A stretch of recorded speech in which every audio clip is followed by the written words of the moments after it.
Welcome to Hair in the Hawthorn. I'm your host, Kate Ray, and on the virtual sofa this evening, I have a guest that's no stranger to me, an absolutely lovely lady. I'm just going to nip through a bio, but by no means, as with all my guests, is it anywhere near what this person is in the world in general.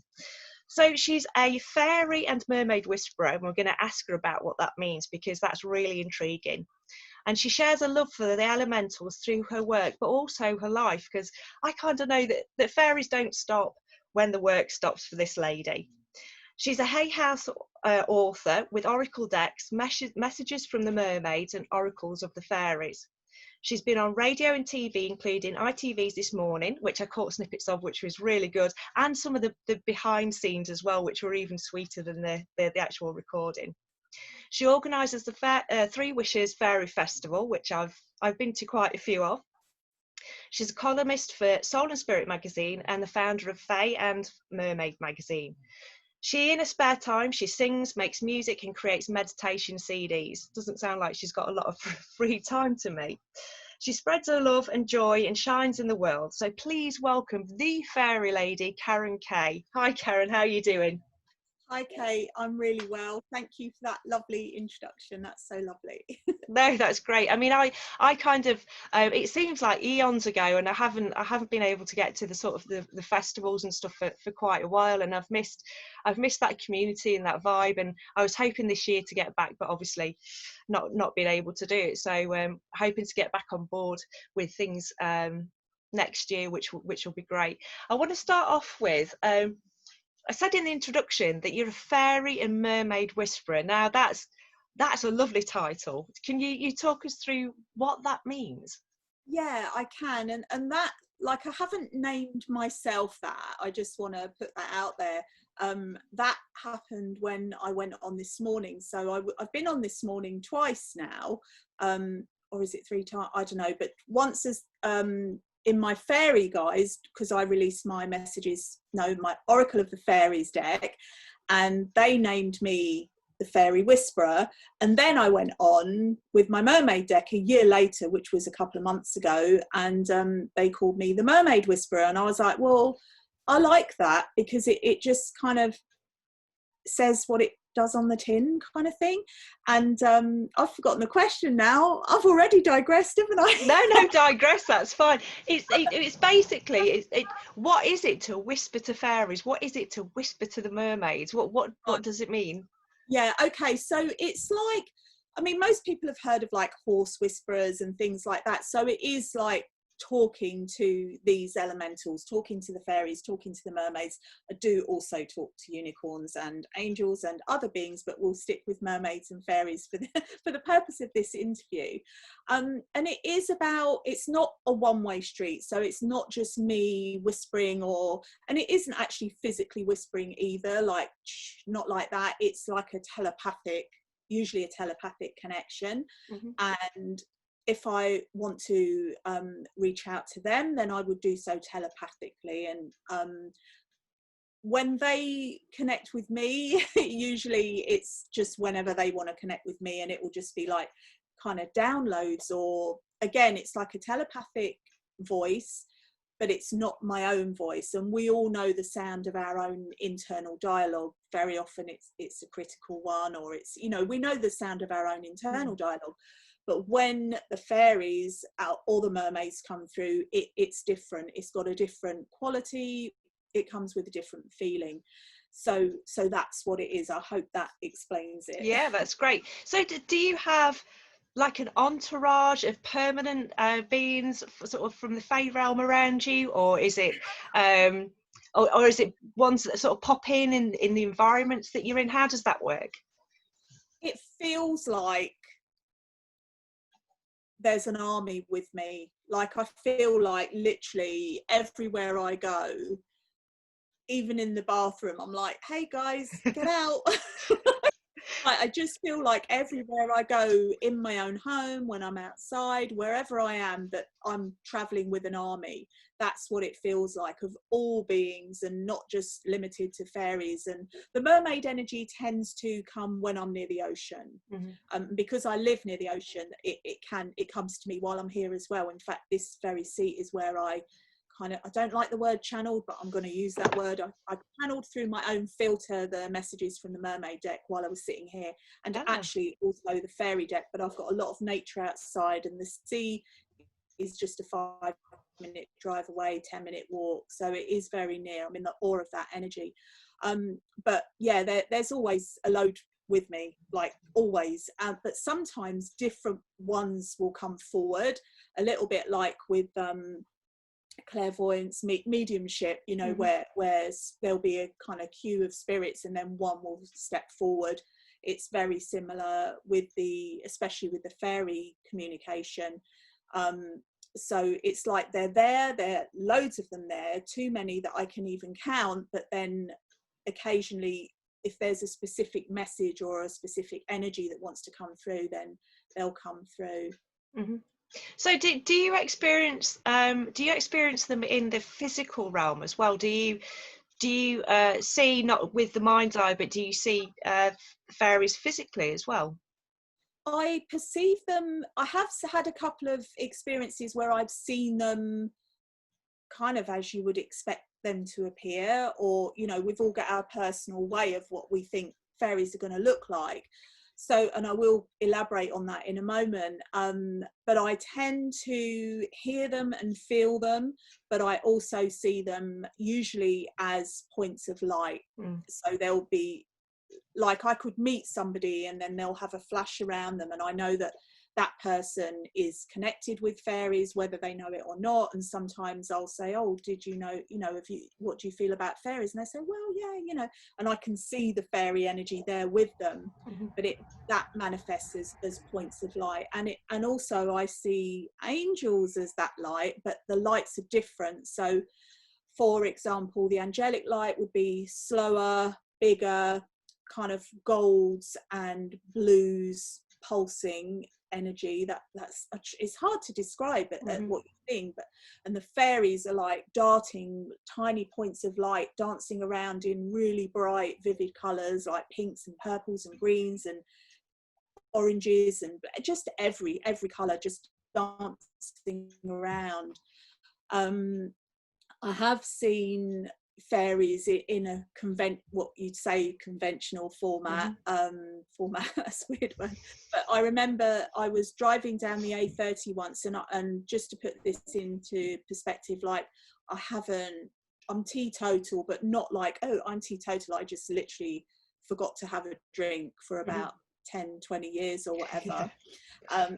I just, no, maybe it's not that long, maybe about 10 years, but not that I was drinking every New Year, but only a little bit. And I'm just saying this just to say I wasn't under the influence of anything. I was driving along, just coming home from the supermarket, I think, and then out of the corner of my eye, I saw there's all these woods and huge trees, and I saw these gigantic legs, and it all happened in a, you know, like time can go a bit woo, and it was like, but I was driving down this road and it happened very quickly, but it was in slow motion. That's the only way I can describe it. And I saw these legs and my eyes followed up while I was driving and looking at the road, and these legs were just as big as a tree, like a tall tree, and I went up and up and up, and it looked like a typical flower fairy, but gigantic, right? And it really blew my mind, because I work with fairy energy, and I've never seen a giant fairy, because you just assume that they're little, or, you know, maybe human sized or a bit smaller, but not like giant, as big as a giant tree. So it literally blew my mind, and she was as tall, and it was a she, and it was a kind, I don't know if she was showing herself in that way, because it's a way that I could receive it, even though it completely freaked me out, because I wasn't expecting to see that driving home from the supermarket. And like her legs, her knees were kind of midway to the tree, and then the rest of her she was as big as a giant tree. And I got home and I was like, okay, what just happened? What did I actually see? Have I been drinking? No. Am I under the influence of anything at all? No, nothing at all. This was like just a natural experience. So I thought about it, and I thought, you know what, fairies are guardians of the land and the plants and the flowers, and so the size of the flower would be relative to the size of the guardian. That made sense. And I thought, so trees, although you would think tree dryads or a different type of spirit energy with a tree, there was definitely a fairy of the tree, and she was as big as the tree, and it made sense. And I did a little bit of research, and I found a couple of other incidences where these giant fairies had appeared, but it just really turned everything on its head. And with, when you're working in the realm of fairy, you know to expect the unexpected. Everything's inside out, back to front, upside down, topsy-turvy. It's just, you can't pin it down. That is, oh, I've got all tingles now. Like, that's the nature, it's the nature of that energy. So and I thought I had that. I thought, yeah, I know to expect the unexpected. But when the unexpected happened, it like blew my mind, literally.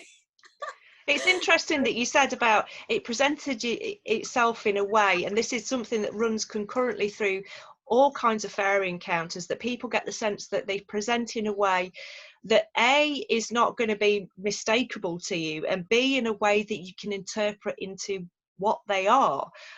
So you're right that this thing is as big as, I mean, I've psychically encountered only one that was like a tree spirit that was, he was massive, he was absolutely huge. And we do think of these, you know, the beings are sort of like, you know, a couple of feet tall, and maybe, you know, the Lord of the Rings elfish tall at the absolute maximum. But the range of different beings, it's just staggering. It's as big, if not bigger, than the natural world for me. It's, you know, it's from the insects and the fish and the birds, and that's the fairy realm. It's huge. It's not just one energy or one entity, is it? Yeah, it's completely different, and with different feelings and personalities, and like the same way that within the human realm you have nice people and not so nice people, and it's kind of the same in the fae realm too. So yeah, so that was one experience. I won't go into every single experience, but then another one was when I met my partner, ex-partner, I don't know what we are at the moment. But we've been together for about 20 years, so I think we're always going to be like best friends. And when we first met, he knew I was into all of this, and it was, I think it was midsummer, and he said, oh, this is the perfect time to go fairy hunting, fairy spotting, let's do it. And I was like, okay, let's do it. So we went out just as the sun was going down. We found a field, and we're waiting, and then suddenly, literally just at that between stage of where, you know, that moment, all of these fairies, just tiny little fairies, just flew up, and I was like, are they insects? Are they? And it was like, no, they're not, they're fairies. They're actually. And he was like, wow, I wasn't expecting to see them. And I was like, well, we did go out to look for them, and this is the night to see them, and they certainly put on a show for us. So that was another really lovely experience. And but over time he was like trying to explain it away, which is what people, he knows that what we saw, but I think people just naturally try to give a rational explanation for what they're seeing, and on one level I think it's good to do that, because we don't want to just blindly believe everything we're told and everything we see. But we know in that moment, we know in that instant of that connection, that seeing, that we can feel if it's real or not. And that was a real happening. It was real. So yeah, that was two of my major experiences that have stayed with me. Yeah, I think the other side of it, of the rational, you know, trying to rationalize these experiences, I've said it many times before, as a ghost hunter we can go around and talk to each other about our you know, the strange phenomena that happens around hauntings.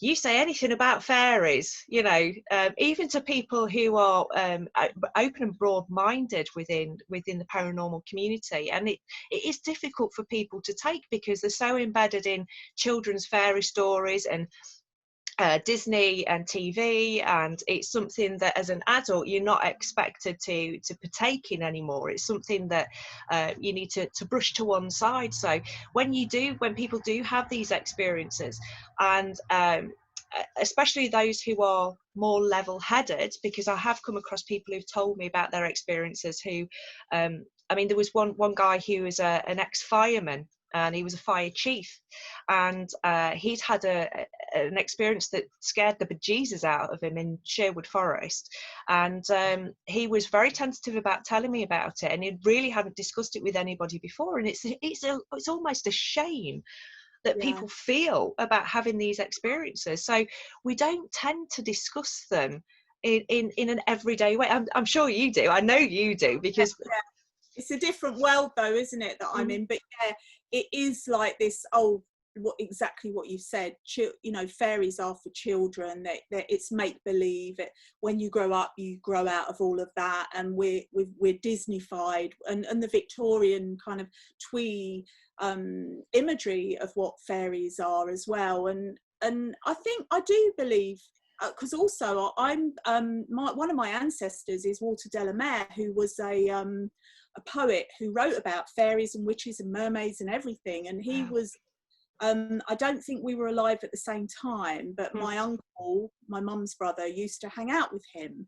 So it is like quite a close relative. And then his energy, so it's in the family, but he would kind of describe some of these kind of gossamer winged beings, and they would sound quite twee, but sometimes there'll be ones that are a little bit darker, and which there are, like I said earlier, that there are nice ones, and I don't want to say not so nice. It's just that there's dark and light in everything. It takes all sorts, and it's the same within that realm.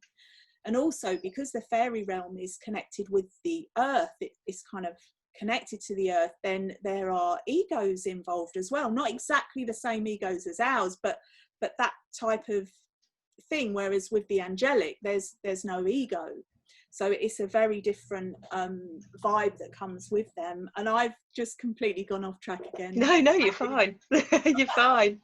And I think you're right. I think this is one of the things that I've been with this channel trying to explain, is the fact that there is this spectrum, and outside the Christianization of the Fae and of pagan deities, where it's very much embedded, you have people have this viewpoint that they're angelics and that there are demons, and that they are so juxtaposed, and this bottom realm is evil. You know, this bottom level of beings within the Fae is evil.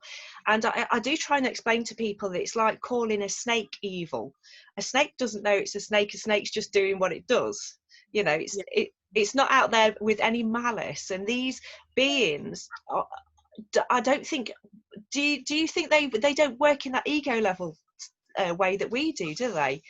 It's not the same. And also, like, yeah, fairies have had and do still, it's getting better now, but they've had a really incredibly bad press, and predominantly that has come from religion, because they don't want you to connect with these other beings. And like you said, you've got the angelic and then the demons and all the rest of it.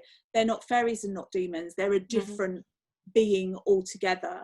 And they might be a little bit impish, and they might trip you up, and they might get your hair caught in a bramble, and they might, you know, they might do these things, but it's a very different, and they don't all do that, it's just sometimes they will. And because remember, when we're out in nature, in their realm, in their domain, if we're going in there and we're just stomping all over it and we're not respectful, then you will get tripped up, you will get a twig in your hair or whatever, an acorn fall on your head or something, you know, because they're playing, but they're also letting you know. And there are like really different types of energies. And I'm just thinking now, like when Michael and I went to France, and we went to I think it's called the Dolmen de la Fise or something, and it's in the middle of nowhere in France. And we arrived quite late at night after a long journey, and the energy was really heavy, like it was. And I said, I don't think we should go there tonight, let's go in the morning, let's just drive into another village. And could we get away? No, we kept ending up at the same spot. And again, I've got really strong tingles with I call it the Mm. fairy fizzies, actually, like this fizzy feeling. And every time we tried to get away, we ended up in the same spot, even though we would drive in a different direction. It was like one of those horror films, you know. It was like, oh my god, what is happening? And then eventually we thought, well, we're not going to be able to get away, so let's park as far away as we can from this, and then we'll go in the morning, and because everything kind of looks a bit better in the daylight. Mm. But the energy was so heavy. And basically, well, we did go there in the morning, and it was still a kind of quite a heavy energy, and in the dolmen stones I could see these eyes, like these really dark eyes looking out, and I was like, they are fairies. Like, I knew they were fairies, I knew they weren't something else. But what I realised afterwards is that this place had been kind of vandalised quite a lot, and it's a sacred place to the fairies, and they were protected. It's like, you don't go up to somebody's house and just walk in. Mm. Like, we knock on the door, we ask permission, Mm. you know. And I think people had been going to this place and really disrespecting it, and so the fairies there had become defensive, as anybody would. Like, somebody walks in my house, I'm going to get defensive, and you're not going to see the love and light side of me, you're going to see a different side of me. And so that's what they were showing. But I'll go back again, because before we went there, so we were sleeping in the van within the aura of this place, but as far away as we could physically get. And then at 5 o'clock in the morning, I had a voice in my head saying, you can come now. Wow. Yeah. I said, Michael, we're being summoned. And he said, what do you mean? And I said, they've just told us we can go. And he went, okay. So we went, and so they were all looking, but it was a different, like, yeah, they were scanning us, they were checking us out to see to feel what our intention was to be there. And we'd come a long way to find there. I mean, it's off the beaten track, this place. We discovered it through you heard of Hamish Miller, The Serpent and the Dragon, The Dowsing, the ley lines. There was a book, and he dowsed the Michael and Mary lines. It goes from St Michael's Mount, where I live, and through Glastonbury, but it goes all over Europe, and it goes through this place, the Dolmen de la Fise. So we said, let's go there. That we just felt really drawn, and we actually composed a song while we were in there, after we made our piece, and we were welcomed in there energetically. So it felt really dark and heavy, but they were just being protective of their land, of their space. And I think it's important to remember that when we're going into these places that are associated with fairy beings. Yeah, definitely. And I think, I mean, one of the questions that pops up in my mind, and I think it's a chicken and an egg question, is there are a lot of these places, these Neolithic burials and stone circles, and fairy forts, the old-fashioned fairy forts. It's which came first, the fairy energy that attracted man, or man using these sacred spaces that attracted these fairies. So, and it's lovely to hear that, I find it really lovely to hear actually that fairies are defending it. And one of the things that I do get asked about most is why do fairies give that kind of feeling out? And you've nailed it on the head for me about, they do have a job. They see it very much within their purpose to protect the land, to protect nature, and protect themselves, because they have that symbiotic relationship with nature, that if it's broken by us, they don't exist. They're gone in my mind. So they're going to be angry, aren't they, if people are storming in there and doing whatever. I've had people who've contacted me with a very similar thing, but in their house, which is also really interesting, when they've had a fairy energy in their house that's created this really quite negative atmosphere. What do you think goes on with that kind of thing? Well, I've been in trouble for saying this, what I'm about to say. I had a lot of stick for it. But lots of people put these little fairy doors in their houses. Cute little fairy doors, aren't they? Ever so sweet. I love them. I've got several in my home, but they're not just fairy doors, they're portals. Yep. No matter how sweet they look. And I'm not saying don't get fairy doors. It's just, if you have got a fairy door, then expect a visitor. expect a visit, you know. And you can do, depending on what your persuasion is spiritually or whatever, you can do an intention, a kind of ceremony, a little ritual or something to put your intention that only positive, good fairies may enter through this door. So that you're putting like a seal on it, or, you know, using your mind. There's lots of ways that you can do it, but I think a lot of people put fairy doors in the home in complete innocence, and that's fine, but it is a portal. So, and again, I'll probably get some stick for this, but you know what, I'm beyond caring, because this is my thoughts, and if people want to believe me, that's great, and if they don't, that's fine too. But that is what I believe is an explanation for what the occurrence that you're talking about, where these energies come through. And some people might say, well, I haven't got a fairy door, but this is still happening. Well, their home could be built on a fairy pathway. They, you know, you can communicate with them, you can do it. And if you feel like you can't do it yourself, then most people can find a psychic or somebody who can do that for them. But if you do it with sincerity, because the fairies are very real beings, in the sense that they, you know, they can detect any BS, you know, like if you're like, oh yes, this and this, like they'll see straight through it. But if you talk from your heart, either with your mouth or in telepathically from your heart, and just say, look guys, I feel, you speak as you would a friend, I'm feeling really uncomfortable with your presence, and I understand that you might feel like you've got a right to this, but this is my home, this is my family home, you're making me feel really uncomfortable within my own home. Can you inspire me or come into my dreams and let me know a way that we can actually work this out and work together? Or would you mind kind of just, if I make a space in my garden or outside, would you mind kind of just moving out? That would really make me feel comfortable. And it can take a while, because building up this connection, this relationship with fairies, it is a two-way street, and it is building up a friendship and mutual respect. And I feel like if they know that your intention is pure in what you're saying, in what you're requesting, then they might say, oh, I'm sorry, I didn't mean to scare you. We were having fun. Like, we like moving things around in the middle of the night. We like spilling the milk, I don't know, because the cat comes in and has some, and we're just playing, because fairies are playful beings. And I've got fairy fizzies again, like Yeah. So it is like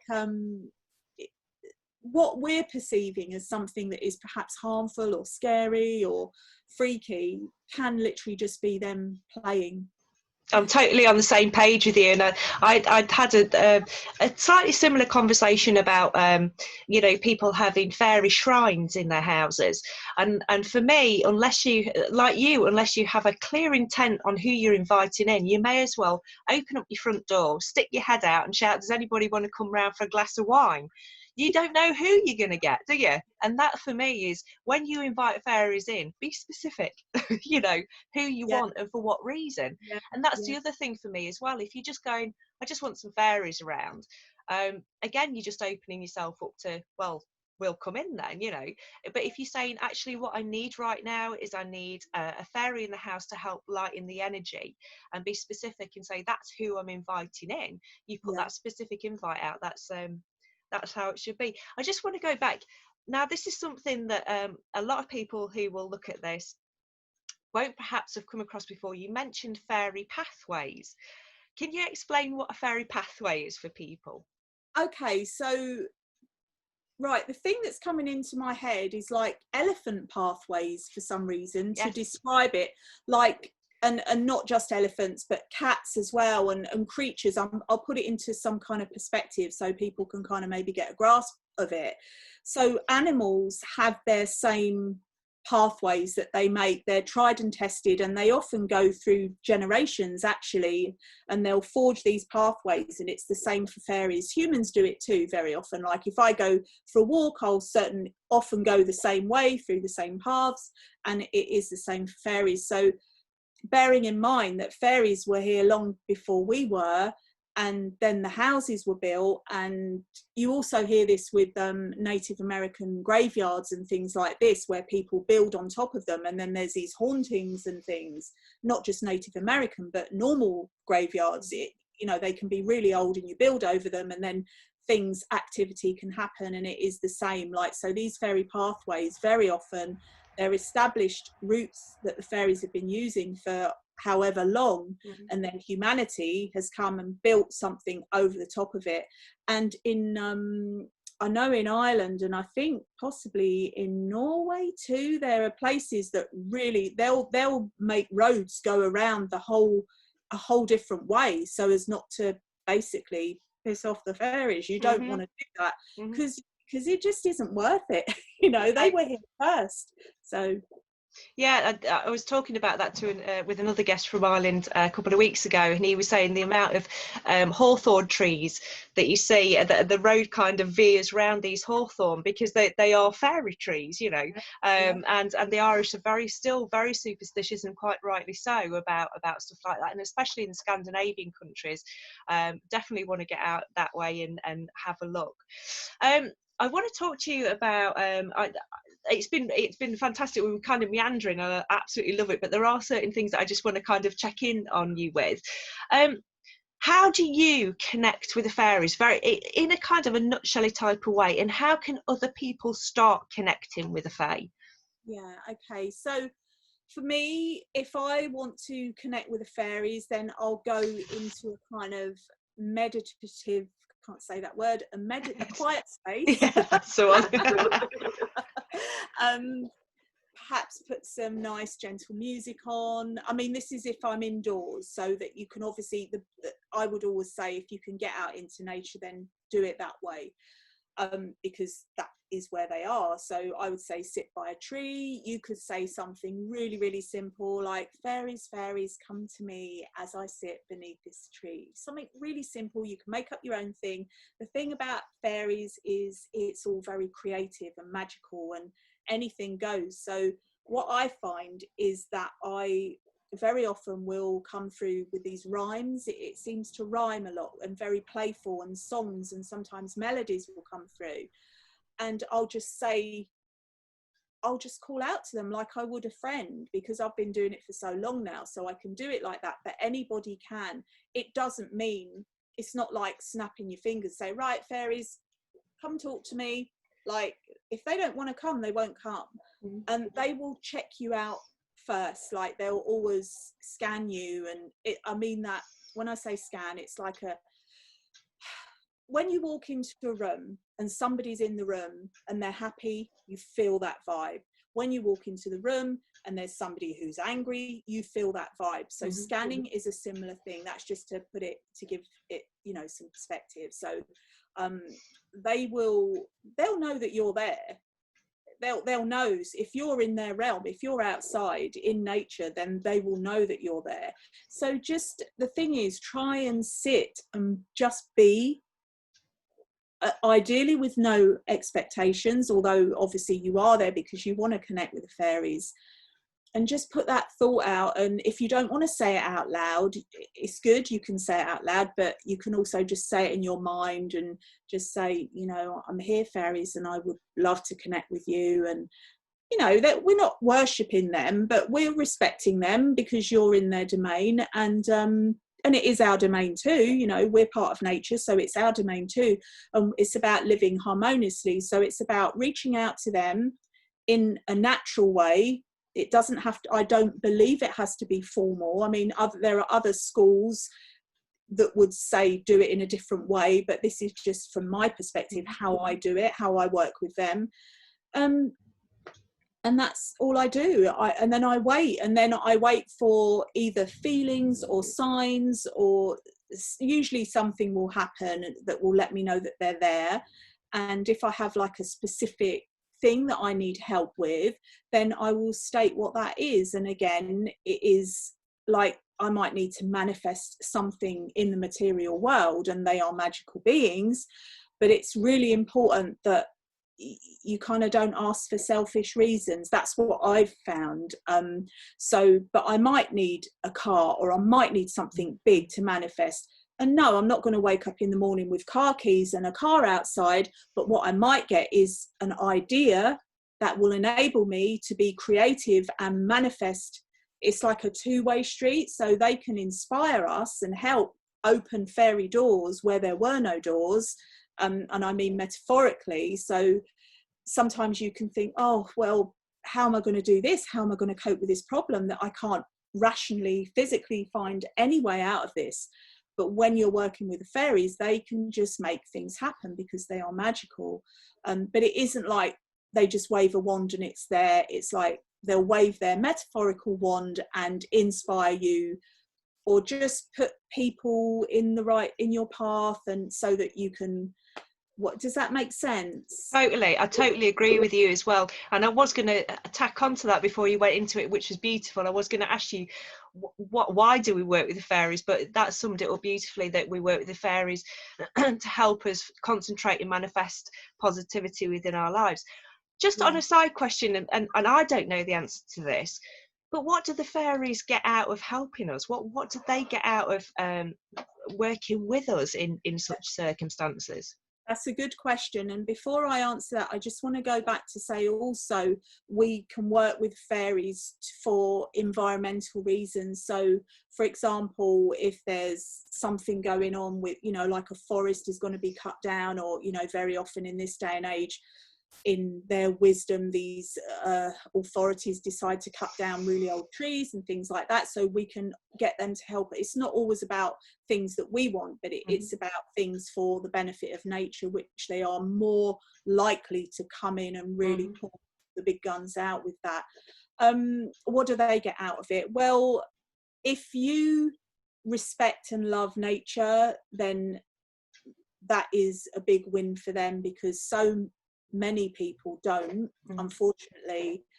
So when they find an ally, a human ally, they're very pleased. And you can leave, like, you hear these things like, oh, leave something sweet, or leave this, or never say thank you, or don't do that, do what feels right. Like, I say thank you. I verbalize thank you. If I've kind of asked for something and they are able to help me with that, then I say thank you, because like I would to a friend, because I treat them like my friends. I'm respectful. I don't expect them to jump when I say jump, because I wouldn't ever tell them to do that, because you're just kind of asking for trouble. It is about a mutual respect and friendship. And I've completely forgotten what you asked me. No, you've answered it. Oh, good. Yeah, I was asking about what do they get out of it?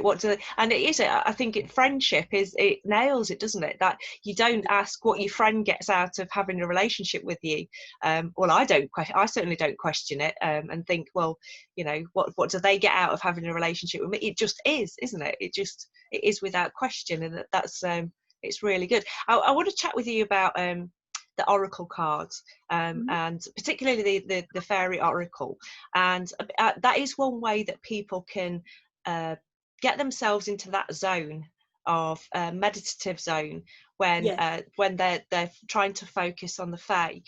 When you were putting that together, was that something that you came up against sort of creative barriers with at times? Is that something that you consulted the fairy realm on? How was that journey for you? Well, it was a magical journey, very, very magical, and I have got it here. Is that okay? Yeah, plug it, please. Put it right up to the screen and plug it. People know what we're talking about then. Yeah. Like, is it okay, or is it too light? It's a bit bright, but I'll put it in the link below. Yeah. So, yeah, basically, it was really a magical, wonderful journey doing these. So it was, and again, I'm going to use the word channel, but it's not channeling like per se, because it's channeling through my filter. So I'm in this deck too, but they're in the deck, and this is something that it might sound a bit odd, because a lot of people say, when you get tarot cards or oracle cards, the power is not in the cards, it's in you. And it's like, yeah, but there is fairy magic, fairy energy in the cards, and I'm just putting it out there, because when I started writing it, they would not leave me alone.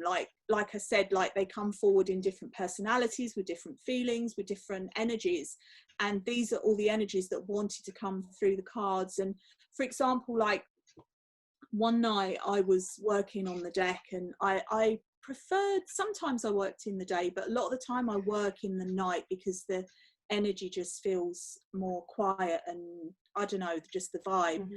And then I was working on, there's a wisdom card, fairy wisdom card in the deck, and it's a fairy, and there's a white owl flying towards her.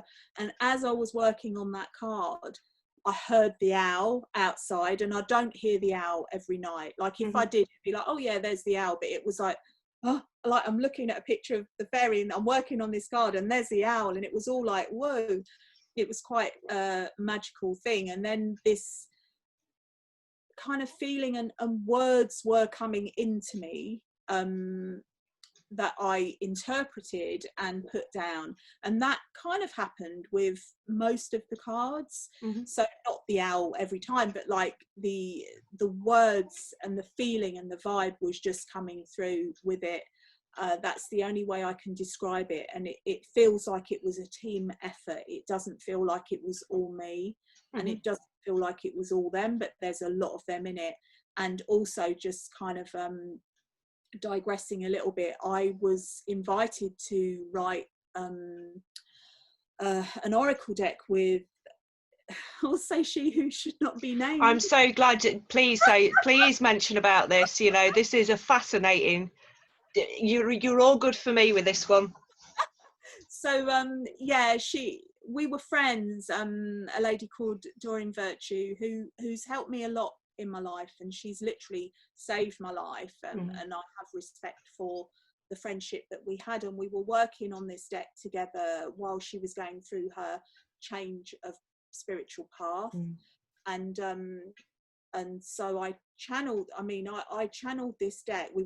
I was the co-author with her, and it was a fairy deck, and I channeled all of it. It just came like so quickly that I doubted it. It was like, this can't be any good, because it just came through. It was like a download of energy from the fairies.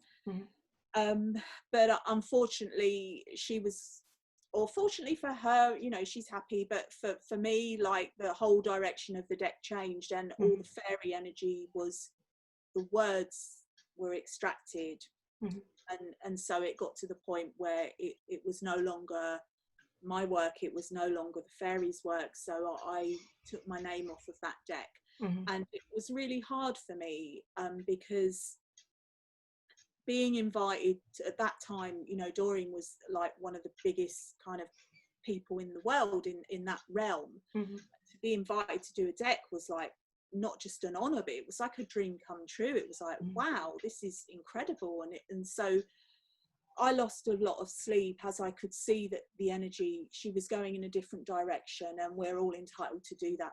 That's fine. I don't have an issue with that. But it was right in the middle of this project that we were doing together, and I couldn't put my name to something that didn't represent me. And so I thought, I felt like my career was going to be over before it had even begun, because you know, but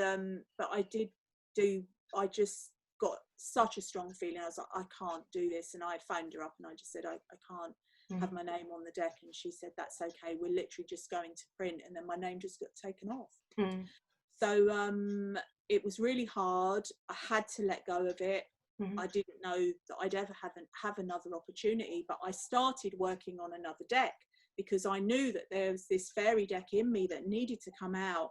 And then, like I said, these fairy doors just started opening, and then I was given the opportunity to do this Oracle of the Fairies deck. So it all came back.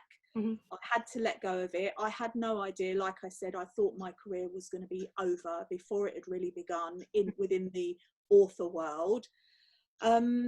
And it came back even better than I could have imagined, because I didn't have to answer to anybody about that. You know, I put in what came through and what wanted to come through. So I don't know how I even got talking about that. No, I don't, but it's brilliant. I'm glad you've mentioned that, because it's something that I wouldn't have brought up unless she'd brought it up first with being comfortable about talking about it. And I think that I've talked about that in an interview. Wow, okay. is in detail. I'm pretty sure, forgive me if anybody's watching who I have spoken to that about in an interview, but I don't think I have before. I mean, I'm not being disparaging or anything. No, not at all. It's it's almost legendary, the tale of that, and it's an interesting point of I suppose an interesting lesson for a lot of people about what happened in that situation, and it's out there in the public if people want to pursue and look into the brass tacks. But it created a lot of conversation within the spiritual world, and actually I had a good friend of mine, she rang me up and said, I've had the weirdest thing go off. She said, I've had this oracle pack for ages and I haven't used it for ages. It's just been stashed somewhere. And she said, I've got it out and all the cards feel very, very different. And I said, is it Doreen's pack? She went, oh my God, how did you know that? And I went, yeah, just check it out, you know. So I have had people say that the whole feeling of the pack had changed as things changed in her life. And it's a really interesting point spiritually, definitely. Really? And yeah, because she disassociated herself. I don't, there was a word that she used, you know, she disowned all of her work and said, you know, get rid denounced of it. Yeah, denounced, that's the word. And I do know people who do still work with the deck and say, well, these decks were created with that pure intention and energy, and they're still working for those people, and that's fine. For me, because of the close association that we had, the friendship that we had, and I can't work with the decks anymore, because you know, it's the same. Well, I don't want to even put that out there actually, but you know, if somebody does a work and then denounces it, then it's like, once their energy, they've verbally removed their energy from that. For me, I can't work with that, because it's not, it's kind of, it kind of sucks the energy back out of it. It's an empty thing. There's another thing that came to mind then, and I can't remember what it's called. No, it's completely gone. It would be interesting to talk about, but I can't verbalize it. I'll telepathically tell you. All right. So going on from that, we've got the Fae and the Mermaid magazine. For those who haven't come across those two publications, especially in this context with the fairy context, I think it's a great starting point. I love the fact that the Fae magazine for me is has got this beautiful whimsical vintagey type feel to it, without being sugary and without being patronisingly childish. So could you explain what kind of things go into those magazines for us? Yeah, sure. So Fae magazine, FAE stands for Fairies and Enchantment, and it is, I came out of, I'll just nutshell it if I can, I came out of a broadcast journalism career. I was very disillusioned with it, and I put myself through, I did a postgraduate diploma, learned media law, did all these things, and then I found myself with all of these skills but not doing that job anymore. And then I thought, well, there must be a reason that I've, you know, there must be something that I can put it into. And I worked for an environmental magazine for a little while, and that didn't go for very long. And then I thought, you know what, I'm just going to follow my passion and make a little fairy magazine. And I had a vision of, I had a dream, it was like a dream vision of Fae, and it was like a tiny little magazine with a foil, Fae was written in this foil, and I could see it on the shelves of WH Smith's, and I was like, oh, okay, fine, I'll just go with it. And I created it, and at the time I didn't know if anybody would be interested. It was just like a little hobby passion thing that I was doing, and then people wanted it and people loved it. And then I had a phone call from a distributor in America,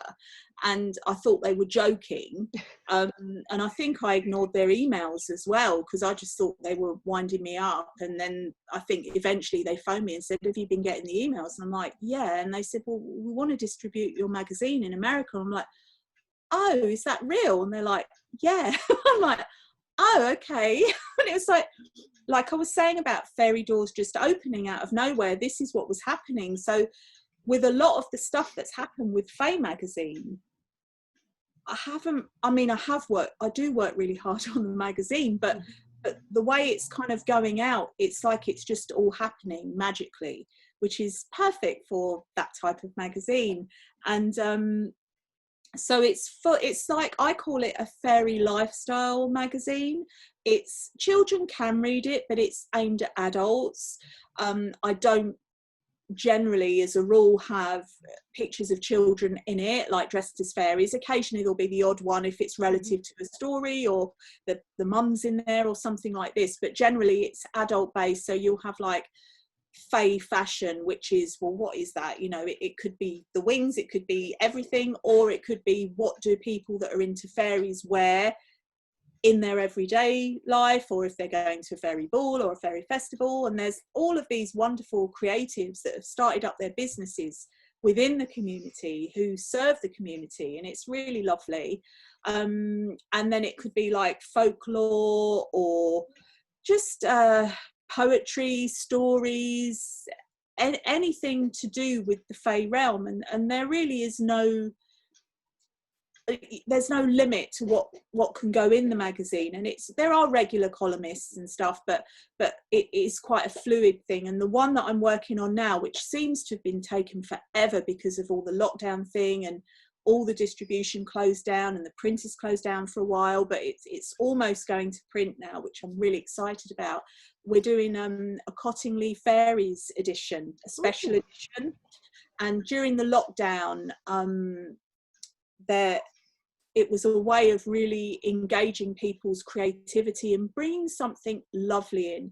Because at the time of the Cottingley Fairies, and I know I'm digressing again, I think it was near one of the wars. I know I should know this. Oh God, it's just gone out of my mind. But it was like, that was almost used as a way to uplift the spirits of the people.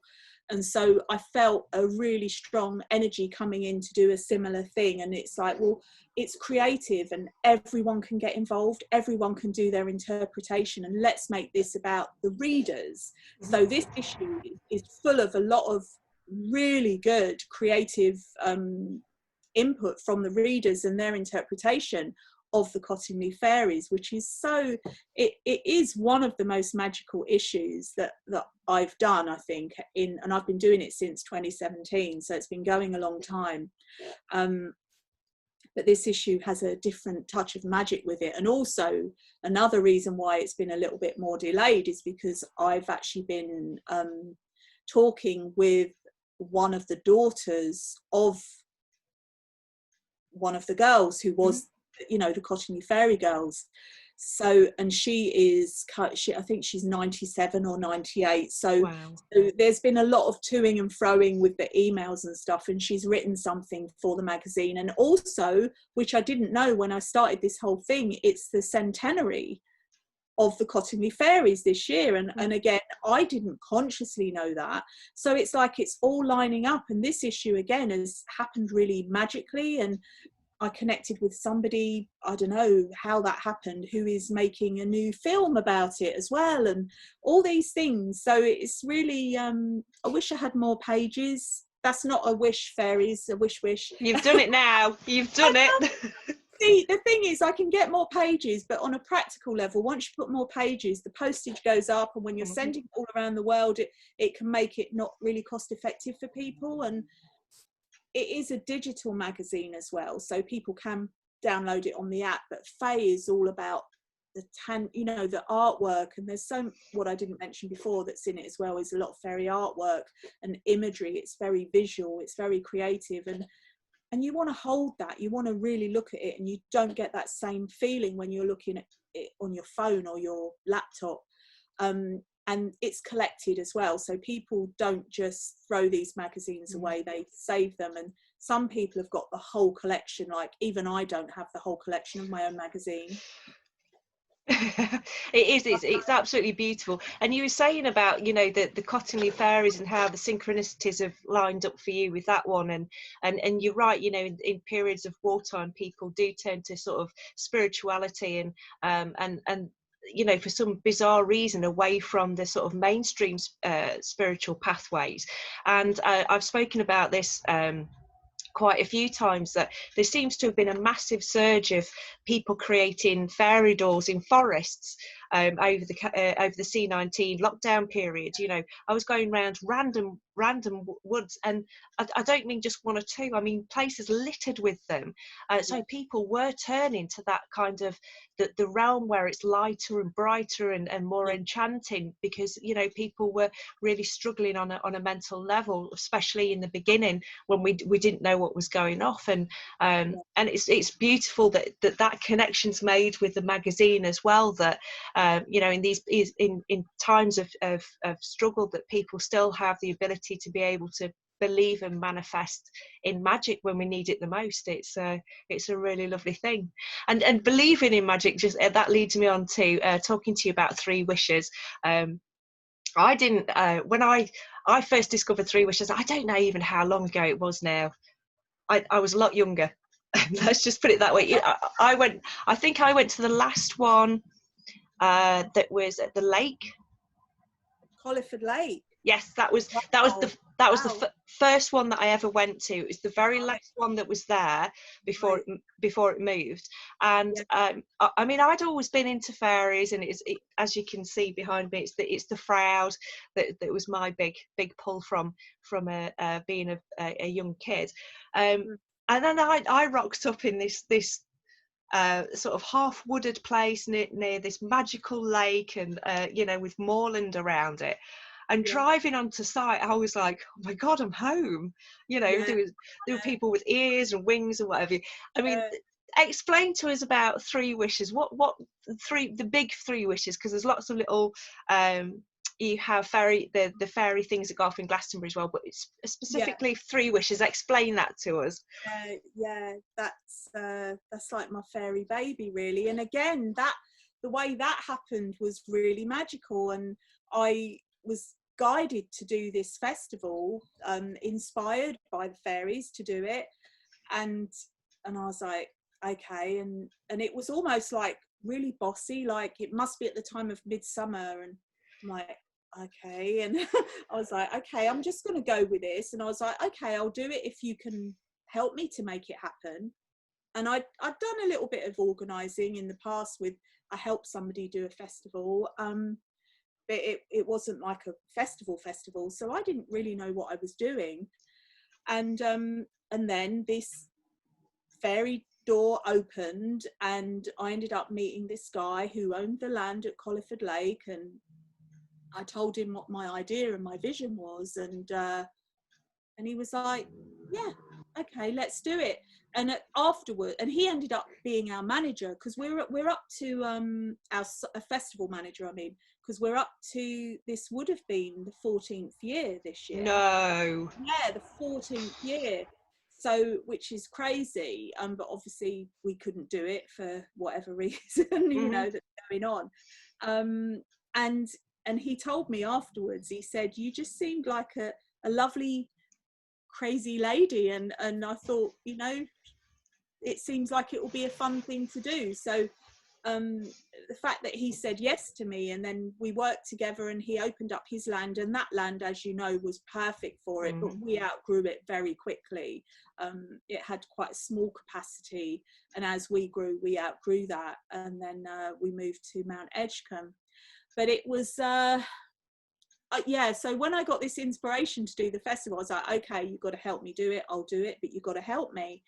And then I remember I didn't know what to call it, and I remember thinking, well, I don't want it to just be a generic like fairy festival, because I wanted it to have something different about it. And then I was in the garden one day hanging out my washing, and it was a really still, calm day, and the sun was shining, and it was really beautiful. And I think the grass had been cut, which is really rare in itself, like for our grass to be cut, like everything's pretty wild and rustic, but for some reason it had been cut. But I remember seeing this solitary dandelion seed head with all the wishes on it, And I remember thinking, oh, that's interesting, like, because everything's been cut, so how is that there? It just seemed quite magical and strange. Anyway, hanging the washing, and then one of the little wishes flew by me, and I'm like, oh, that's lovely. And then another one went by, and I was like, oh yeah. And then another one went by, and I was like, 3 wishes, the Three Wishes Fairy Festival. And that was how the name came about. So it came in a really magical way as well. And it's just evolved. Yeah, it's just, I don't really know what else to say. It's No, just, and I mean, you have had and continue to have some fantastic people going to do workshops, to do talks, just to even mingle about. And it always for me had the feeling that there was no barriers, no egos, no hierarchical structure of anybody or anything. It was, everybody was on a level playing field, and if you wanted to, you know, go and sit and have a beer with somebody because you recognised them, it was absolutely no problem. You know, it had a lovely atmosphere. And then there was the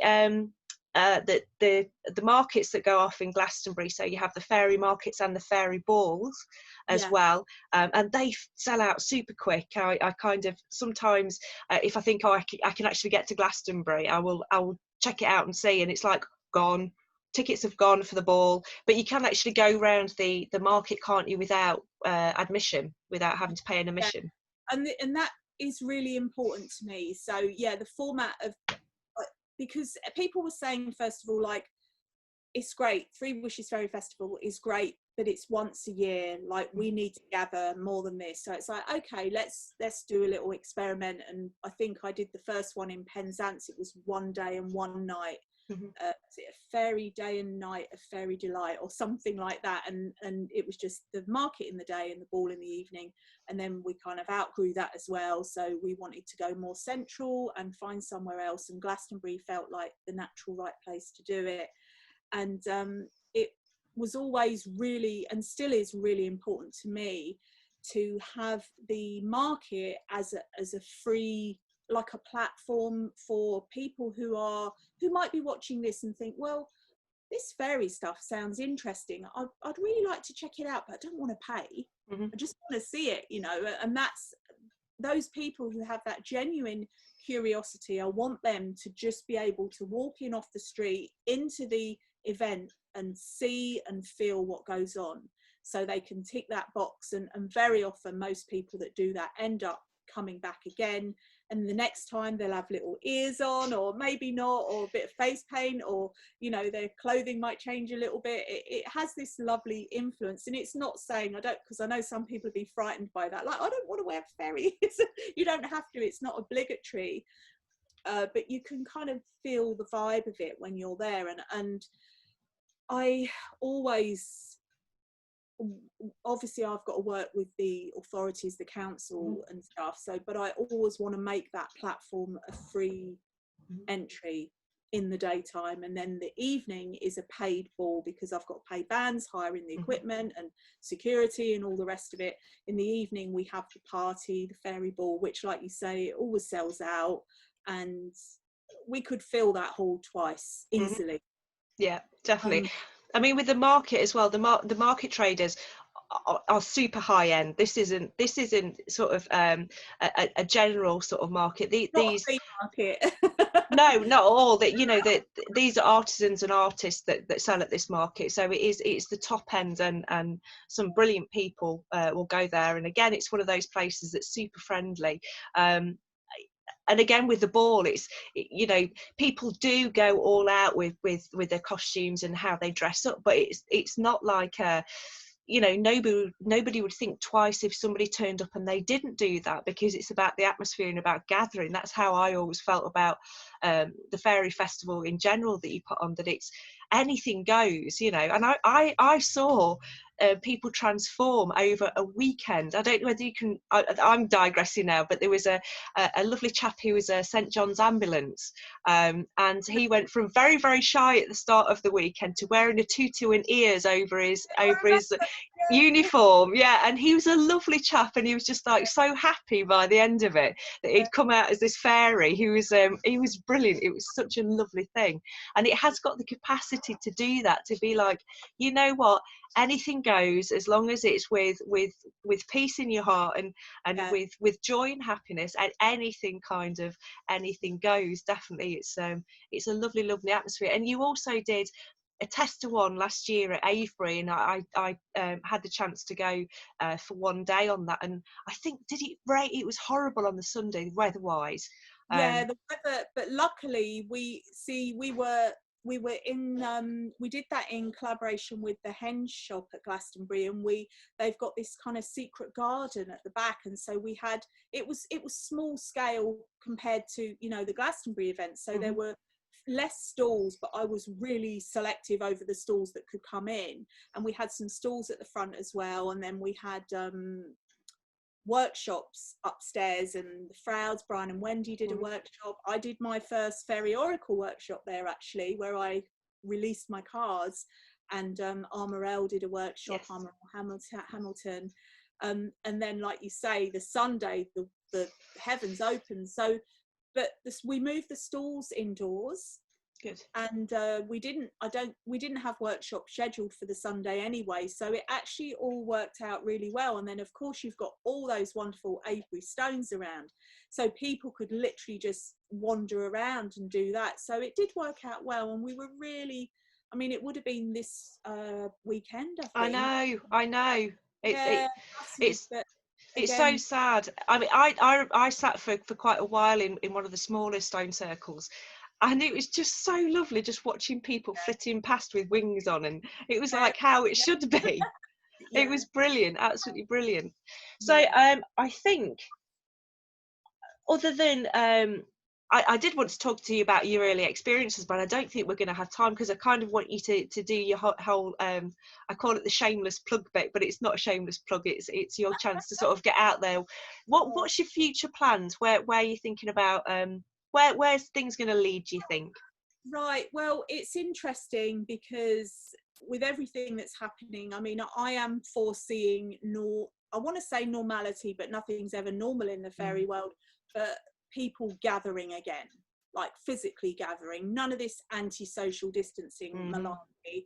Sorry if I've offended anybody, but I see it as anti-social. It's not social distancing, it's anti-social distancing.